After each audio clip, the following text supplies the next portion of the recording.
everyone, we are going to do a tutorial on how to send an email message using the One Call Now system. It's super simple to use. It's very easy to save messages, to send them later, or to build messages in there. They've made it very easy and very useful. So as you can see, we're on the group leader menu, or the startup page that comes up as soon as you log into your One Call Now. From here, you're going to go to messaging. There's two different ways to do this. You can go to the message builder, and that is primarily used to build a message that you want to send later. Or you can do send a message, and you can also save it for later from there as well. But this is primarily used when you want to build and send a message right away. So we're just going to use that because it's simply a longer version of the message builder. So from here, you can select the type of message. I just leave it on informational unless it's some type of emergency or something like that. And you're also going to make sure that roster containing member information is selected. From there, we're going to select next.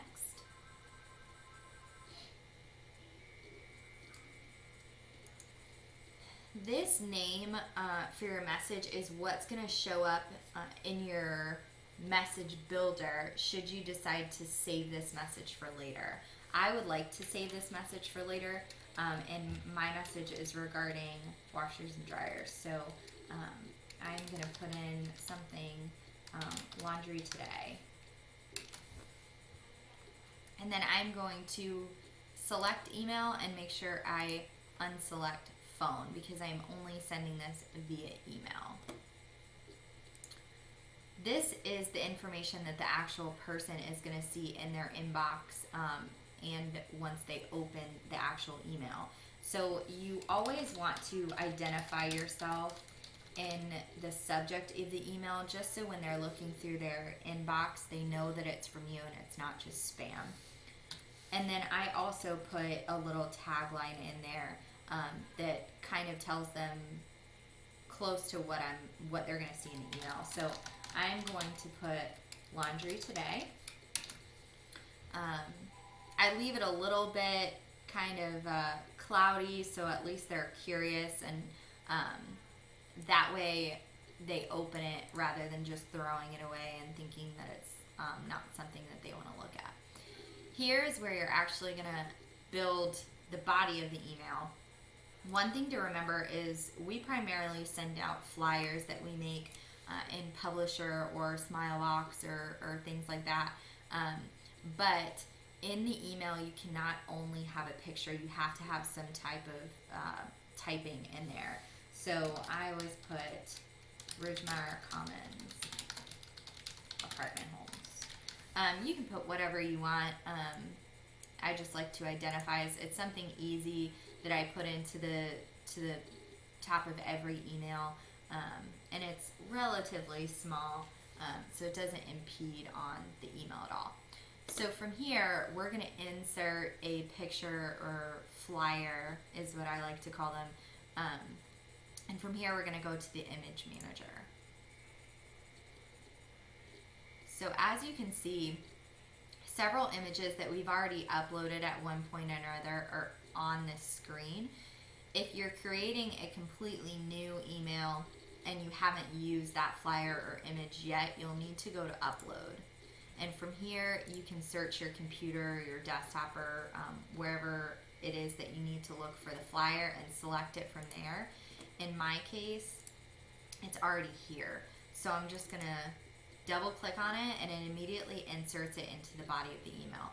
You can scroll across or down just to make sure that the whole thing's there and there wasn't anything wrong with it.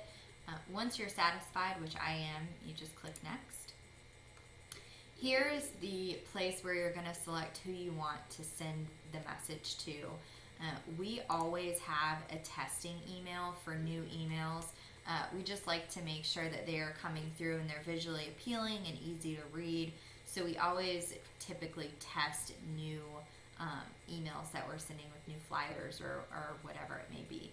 So I'm going to click the office testing, and this has the manager email and the leasing email in it. So I'm going to go to next.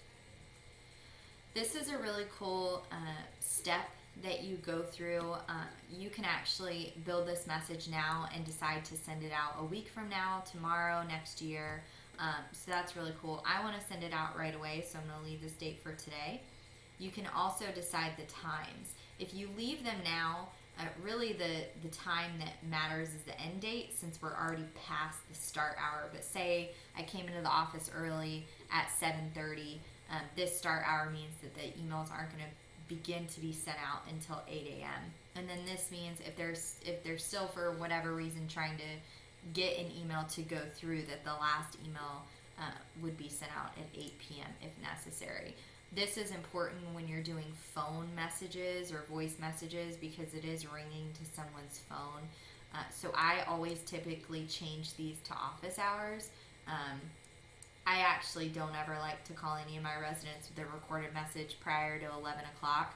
So I typically change the start and I put the end hour at our current closing time, so either 5:30 or 6. You can choose to continue the next day if you want, and it'll take those same hours into account. Here is that little option that I was telling you about. You can save the message for future use if you'd like to. Typically, I'm always doing something that I could send out later, so I like to save it. In that sense, this is where you're going to name it for how it's sorted in your message builder. So I'm going to do the message code, which I always set it for the date that I'm sending out the email. So that's the date. And then the message name, I'm just going to leave it at Laundry Today, and that's it. And then you can either click to save only or to save and send. I want to go ahead and save and send. And then you're done. It brings you straight to the results screen, which is a cool little screen. As you can see, I've sent several messages today. So this tells you how many deliveries remain, how many were actually delivered, and how many were unreached. As you can see in these two that I've already sent out prior, 2 out of the 2 were delivered, so that's a good thing. One thing to pay attention to is your unreached. You can click and drill down on which were unreached. It's always a good idea to contact any residents that you have an incorrect email for, incorrect phone number, so you can make sure when you do need to send out that important message that you can reach all of your residents. And that's pretty much it. That is how to, oh look, and it just came through. That's how to send it out. I'm going to go to this message and show you. As you can see, comes pretty quickly, and it showed up awesome. We love this flyer. So this is how it'll look, and if you can see, my Ridgemar Commons Apartments homes actually ended up at the bottom. It's all in how the picture inserts into the body of the email, so that's perfect. And that's it. That's how you send your email messages through that. Just quickly, I'll show you through our message builder. We have tons of different messages that are saved, especially if we're doing lease up in the summer for a college property. We send out emails once to twice a week. So sometimes we'll repeat a message twice a month or so.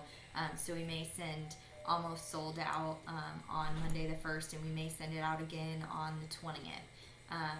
And the same for any of the other ones. So we always like to save them so we can send them out later if that information still applies.